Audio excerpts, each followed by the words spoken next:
These are our group members, and I am going to present the presentation in first session. We all know what protein is, but we don't know about the mechanical structure of protein and what is the definition of mechanical structure. So, proteins are complex organic nitrogenous compounds composed of nitrogen, oxygen, carbon, hydrogen, and sulfur. Dipeptide, tripeptide, it hydrolyzes by hydrogen codon 4 and enters into the intestinal cells.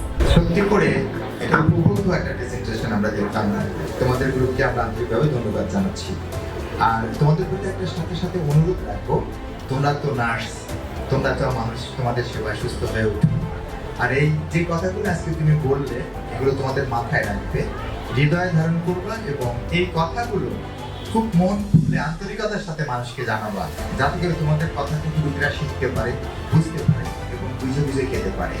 কারণ খাবার ঠিক মতো খাইলে মানুষ সুস্থ থাকে।